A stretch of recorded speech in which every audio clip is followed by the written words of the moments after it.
Thank you all for being here.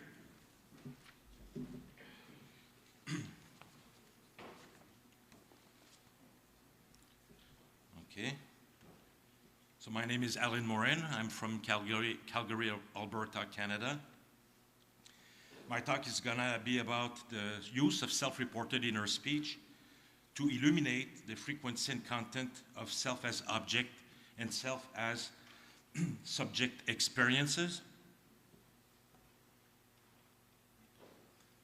Since this presentation basically is about inner speech, let me tell you more about it. Inner speech represents the activity of talking to oneself in silence. It serves many cognitive functions, including self-regulation, self-reflection, memory, rehearsal and replay, language, emotional expression, and much more, as you can see on the slide. Herbert and colleagues using the descriptive experience sampling method, where participants are randomly beeped throughout the day, are asked to report what they were experiencing right before the beep. And the team has identified 5 basic inner experiences, and these are inner seeing, sensations, emotions, unsymbolized thinking, and of course inner speech. And they estimate that each of these 5 phenomena take place at about 1/4 of sampled moments with large individual differences.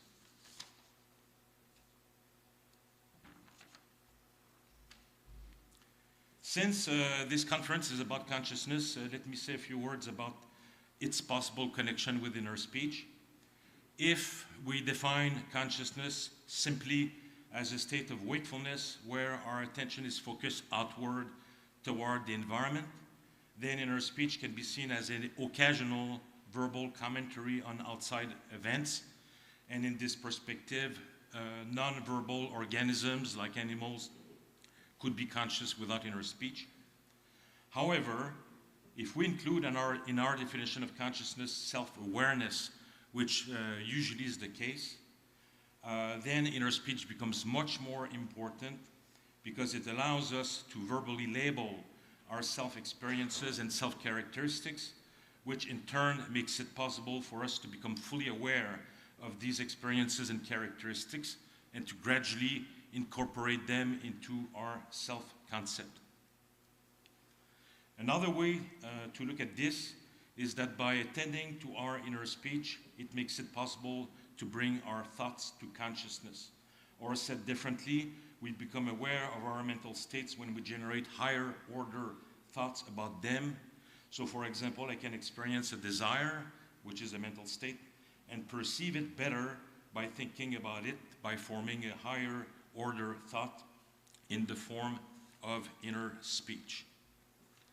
There's growing evidence that supports the importance of inner speech for self-awareness.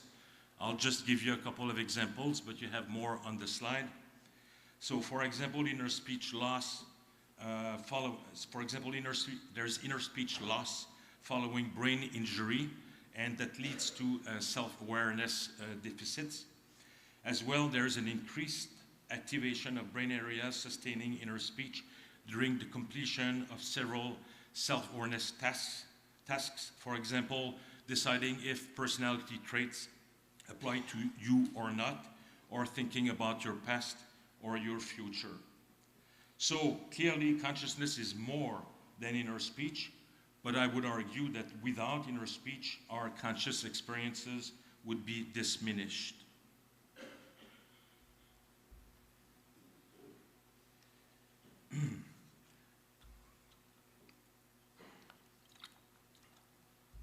So we just had a talk about free will. I'm far from being an expert in this field, but let me briefly speculate about how free will and inner speech could be connected. I would argue that self-regulation represents a key psychological component of free will. In psychology, we typically define self-regulation as altering our behavior and mood, selecting a response from several options, and filtering irrelevant information. Or, said differently, self-regulation allows us to control our behaviors emotions, thoughts when we're trying to reach long-term goals. Again, I see this as being, roughly speaking, the psychological equivalent of free will.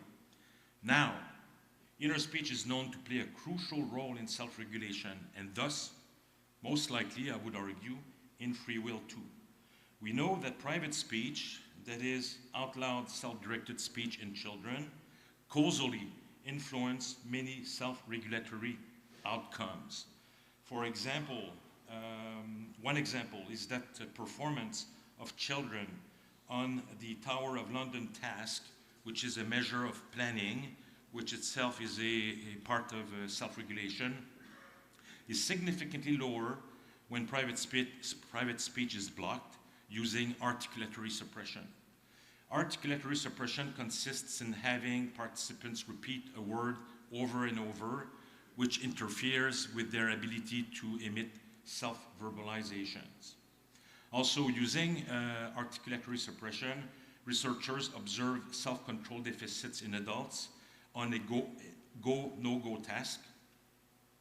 Training procedures have been designed to develop inner speech use in order to efficiently reduce impulsive behavior in children. And we also know that more private speech is produced when participants are working on a difficult task as opposed to an easy one. And note that problem solving also represents an important part of self-regulation.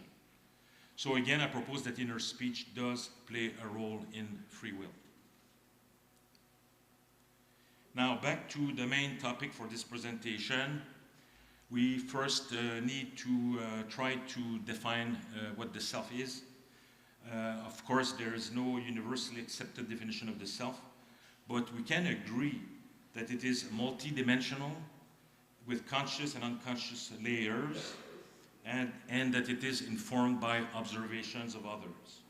In essence, the self constitutes all conceivable private and public aspects making who a person is. Among these, we have thoughts, beliefs, goals, memories, emotions, perceptions, sensations, and so forth.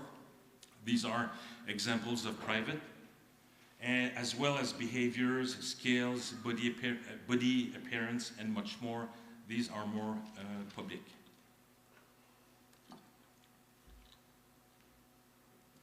So here I'm going to examine self as object and self as subject experiences. But I first want to emphasize that the self can experience itself in many different ways. For example, as I just mentioned, we can focus on more private self aspects or more public self aspects, or both. We can also engage in mental time travel and think about our past, our future, or focus on the present moment. Yet another way the self can experience itself, proposed by William James, is as a physical entity or a social entity or a spiritual entity. Again, in this presentation, I focus on the classic distinction also proposed by William James between self as object and self as subject. So let me start with the self as subject. It refers to the self immersed in the current perception of the world with minimal self-awareness.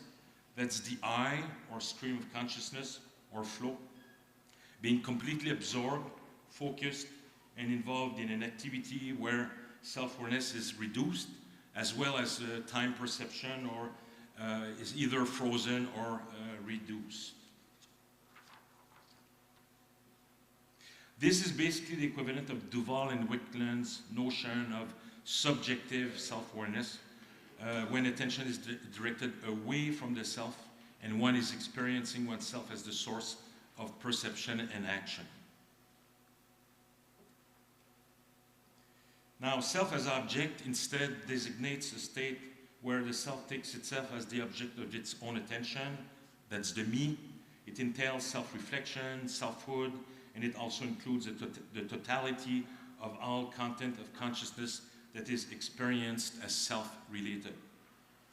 And this is basically the equivalent of Duval and Wickland's notion of objective self-awareness, when attention is directed inward toward the self and we become the target of our own attention. A more recent distinction proposed by Cross and colleagues between self-distancing and self-immersion echoes what I just talked about, with self-distancing being an examination of the self quite obviously from a distance, taking a step back, self as object, and self-immersion, self as subject.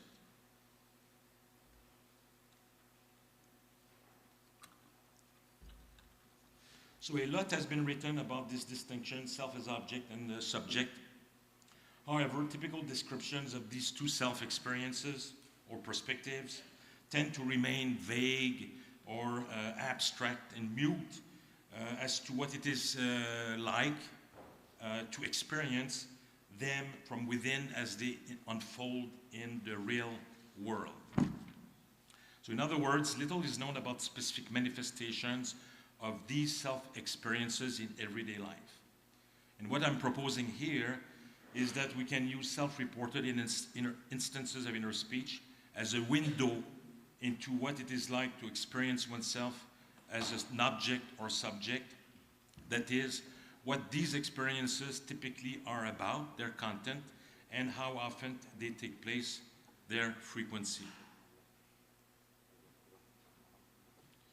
Our method, which I will describe next, makes it possible to code self-reported inner speech with richness and complexity, thus offering a detailed view of participants' experiences of self as object and subject. So our group has been using a thought listing method, which relies on the presentation of 3 cubes aimed at facilitating the recall of as many self-reported inner speech experiences as possible in university students. The prompts are as follows. Block 1, I talk to myself when, that's to capture activities associated with inner speech. Block 2, I talk to myself about, to gather information about the content or topics of inner speech. And block 3, I talk to myself in order to capture inner speech functions. Participants are asked to recollect what they typically talk to themselves about in their daily lives by writing down up to 48 inner speech instances, 16 per pro, in small boxes on an online platform. The instances are then classified using the following coding system: general content, people, environment, functions, activities, and temporal events. To my knowledge, this is the most complex inner speech coding system in existence. One advantage of this approach is its open-ended format, which motivates participants to list self-generated instances of inner speech as they take place in everyday life. One disadvantage is its retrospective nature, which may cause some memory biases, that is, under or over remembering inner speech instances. In favor of the validity of the thought listing approach, note that scores obtained on some existing questionnaires, which measure the content and functions of inner speech, correlate with the data gathered using the thought listing method. For example, both questionnaires and thought listing approach find that a top inner speech topic is negative emotions.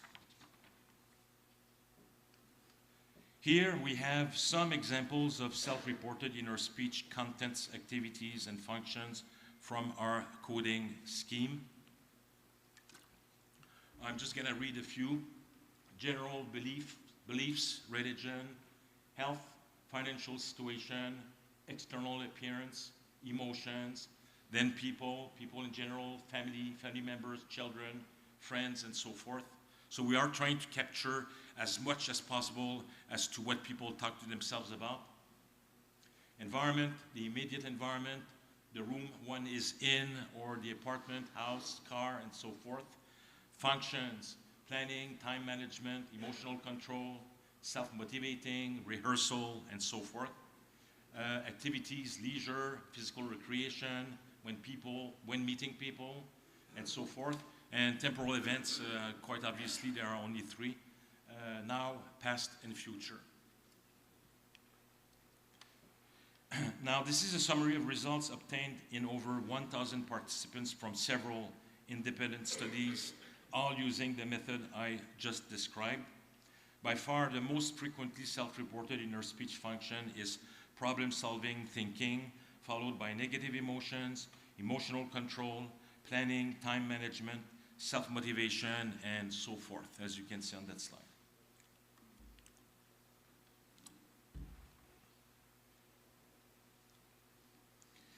So we recoded already existing self-reported inner speech data from one specific study from 2019 using the thought listing procedure. We had 227 participants. And we specifically looked for self as object and self as subject experiences. An inner speech expert and myself, we coded self-reported inner speech instances as follows. Does the instance suggest an experience as subject in an immersed state, as object in a self-reflective state, or possibly both? The inter-rater agreement was 72%, and both coders discussed and resolved all coding discrepancies. We gathered a total of 6,110 inner speech instances with a minimum of 3 and a maximum of 59, with a standard deviation of 13.83. On average, participants reported 27 instances of inner speech. Now, these are some examples of inner speech reflecting self as object and subject experiences. Some examples of self as subject instances are inner speech when driving, remembering, reading, walking, inner speech about leisure, school, physical activity, inner speech in order to concentrate, problem solve, release emotions. The assumption here is that participants were immersed when engaged in these inner speech events. Some examples of self as object instances are inner speech in order to self-motivate, self-enhance, rehearse, inner speech about self-awareness, current self, beliefs, appearance. And the assumption here is that participants were self-reflective when engaged in these thoughts. And then there were several cases when it wasn't clear if the inner speech instances were representing self as object or self as subject experiences. For example, inner speech about negative or positive emotions. In this case, it could be either self as object, I am reflecting on my emotions, or self as subject, I am experiencing emotions without reflecting on them.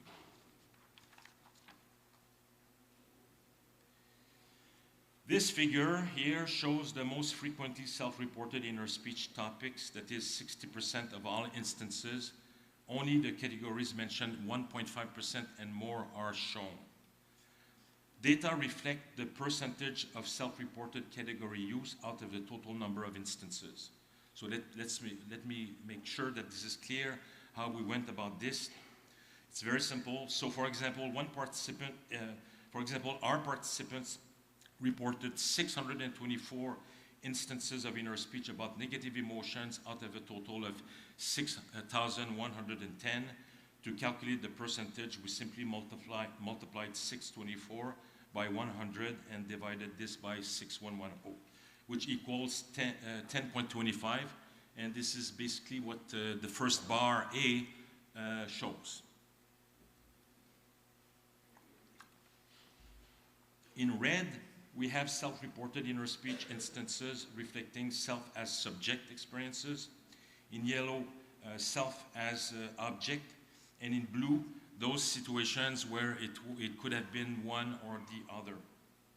So for example, problem solving, thinking, planning, time management, and when alone bored were coded as self as subject experiences because of their immersed quality.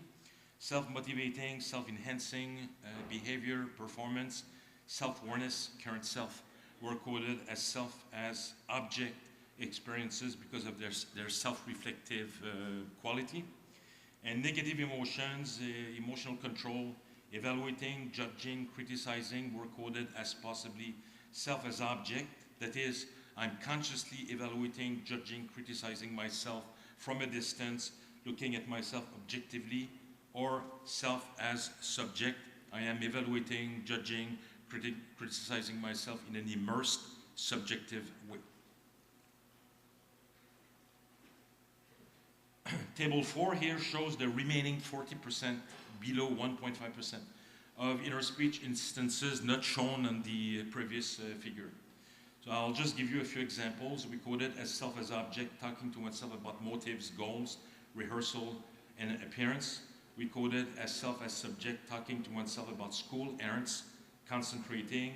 And we coded as possibly either self as object or subject, talking to oneself about health, career, and relationships.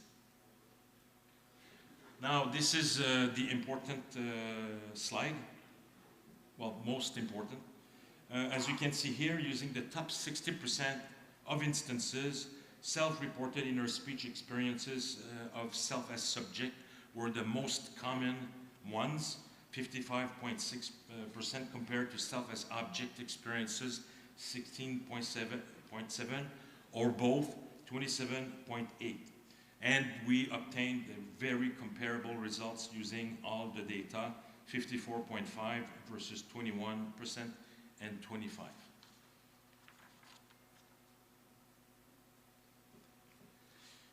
These results suggest that participants in our sample experience their self more often as the subject, first-person perspective, I, than object, third-person perspective, me. This is predictable given that human beings, like non-human animals, are probably more likely to successfully survive by doing things, self as subject, as opposed to thinking about doing things or how to do things, self as object. Now, importantly, this is not to downplay the importance of self as object experiences, because self-reflection is known to lead to many adaptive consequences. For example, efficient self-regulation and self-knowledge. As a matter of fact, we can see here on this figure that self-reflection, which is the equivalent of self as object, is connected to self-description, self-evaluation, mental time travel, theory of mind, it is thinking about others' mental states. As I already mentioned, self-regulation, self-knowledge, self-concept, self-esteem, and more. So even if self as object experiences are less frequent, does not mean that they are less important.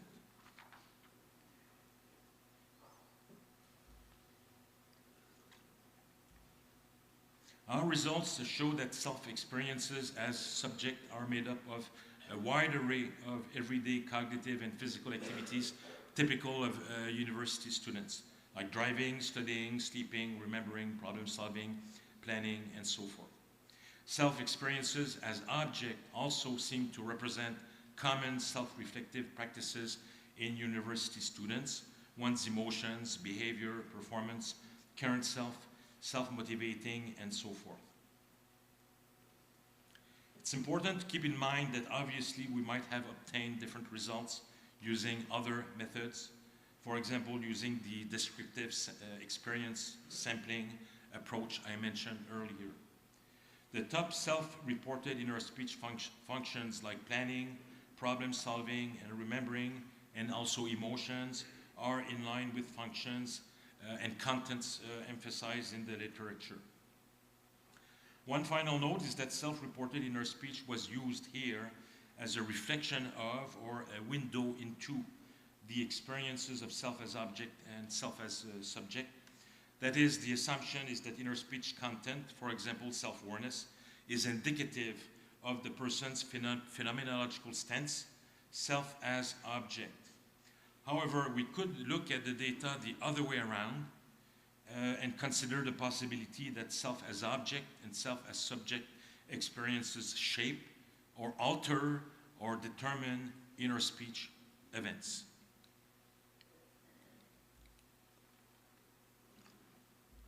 In conclusion, the goal here was to gather concrete manifestations of self as object and self as subject experiences, and also to try to estimate the frequency and content of these self experiences by using self-reported inner speech.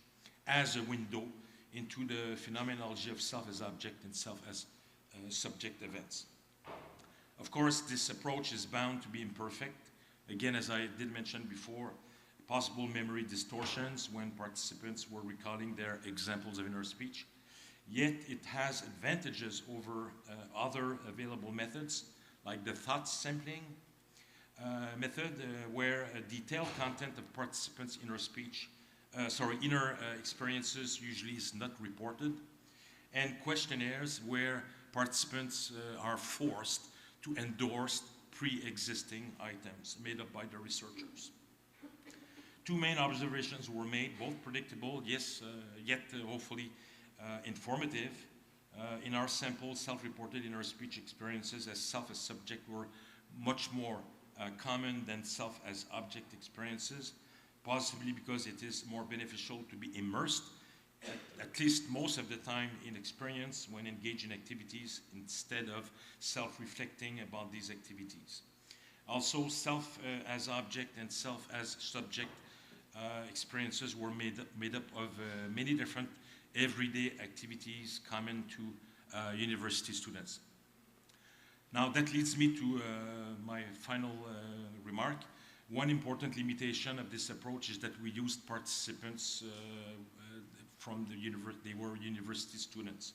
It will be interesting to gather data in the future on self-reported inner speech in other populations, so obviously non-student populations, older participants, possibly different cultures, and also in anxious individuals, depressed individuals, and so forth.